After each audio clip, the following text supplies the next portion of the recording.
Thank you, Mr. Speaker. Plans, rumors, and war propaganda for attacking Syria and disposing Assad has been around for many months. This past week, however, it was reported that the Pentagon indeed was finalizing plans to do just that. In my opinion, all the evidence to justify this attack is bogus. It is no more credible than the pretext given for the 2003 invasion of Iraq or for the 2011 attack on Libya. It concludes that Iraq has chemical and biological weapons, that Saddam has continued to produce them, that he has existing and active military plans for the use of chemical and biological weapons, which could be activated within 45 minutes, including against his own Shia population, and that he is actively trying to acquire nuclear weapons capability. Hey everybody. Today I authorize the Armed Forces of the United States to begin a limited military action in Libya in support of an international effort to protect Libyan civilians. That action has now begun. In this effort, the United States is acting with a broad coalition that is committed to enforcing United Nations Security Council Resolution 1973, which calls for the protection of the Libyan people. I mean, that is the land of unconfirmed videos. We came, we saw, he died. Did it have anything to do with your visit? No. Oh, I'm sure it did. The total waste of those wars should cause us to pause before this all-out effort at occupation and regime change is initiated against Syria. There are no national security concerns that require such a foolish escalation of violence in the Middle East. There should be no doubt that our security interests are best served by completely staying out of the internal strife now raging in Syria. We are already too much involved in supporting the forces within Syria, anxious to overthrow their current government.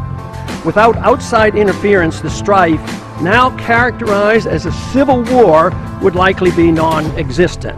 Whether or not we attack yet another country occupying it and setting up a new regime that we hope we can control poses a serious constitutional question. From where does a president get such authority? Since World War II, the proper authority to go to war has been ignored. It has been replaced by international entities like the United Nations and NATO, or the president himself, while ignoring the Congress. And sadly, the people don't object.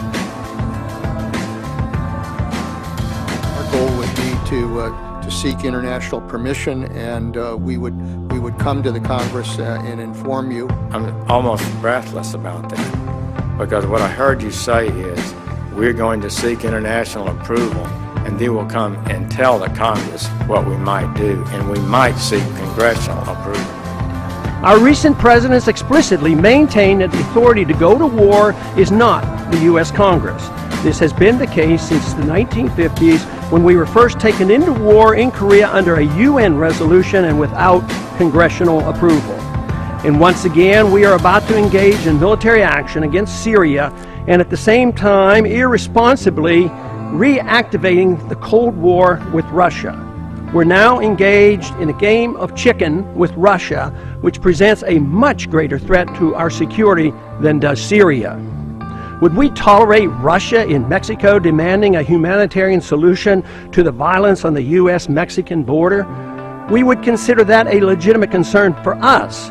But for us to be engaged in Syria, where the Russians have a legal naval base, is equivalent to the Russians being in our backyard in Mexico. We are hypocritical when we condemn Russia for protecting its neighborhood interests, as we claim we are doing the same ourselves thousands of miles from our shore. There's no benefit for us to be picking sides, secretly providing assistance and encouraging civil strife in an effort to effect regime change in Syria. Falsely charging the Russians with supplying military helicopters to Assad is an unnecessary provocation. U.S. is tracking this Russian military cargo ship as it makes its way to Syria, carrying weapons, ammunition, and troops. These attack helicopters that are now off the coast of the United Kingdom, coming from Russia and headed to Syria, but they're held there right now. It almost reminds me, you know, of sort of a Cuban Missile Crisis kind of moment. Major combat elements, Larry. I'm told Air Assault Division, Combined Arms Division, the Marines from the Black Sea Fleet are on their way to Syria right now. Falsely blaming the Assad government for a so-called massacre perpetrated by a violent warring faction, rebel faction, is nothing more than war propaganda. The UN is fanned out across the village. They are talking to the villagers that have come to see them. They have technical experts who are looking at the charred remains and identifying whether they're human or not. And they have human rights experts that are gathering evidence. They need to know exact time, names of people, eyewitness accounts, and this will all go into their report. But I suspect their report will be inconclusive, because for every eyewitness I can find in an anti-government area that will say it was the Shahiba, you can find another witness saying, no, this was rebel forces were doing this. And proof, I don't think we will ever get it. Most knowledgeable people now recognize that the planned war against Syria is merely the next step to take on the Iranian government, something the neocons openly admit. Controlling Iranian oil, just as we have done in Saudi Arabia and we are attempting to do in Iraq, is the real goal of the neoconservatives who have been in charge of our foreign policy for the past couple of decades. War is inevitable without a significant change in our foreign policy, and soon. Disagreements between our two political parties are minor. Both agree the sequestration of any war funds must be canceled. Neither side wants to abandon our aggressive and growing presence in the Middle East and South Asia. This crisis building can easily get out of control and become a much bigger war than just another routine occupation and regime change that the American people have grown to accept or ignore.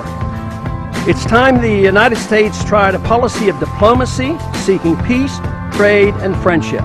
We must abandon our military effort to promote and secure an American empire.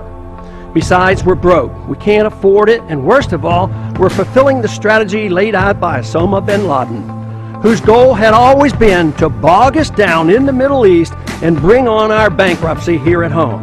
It's time to bring our troops home and establish a non-interventionist foreign policy, which is the only road to peace and prosperity.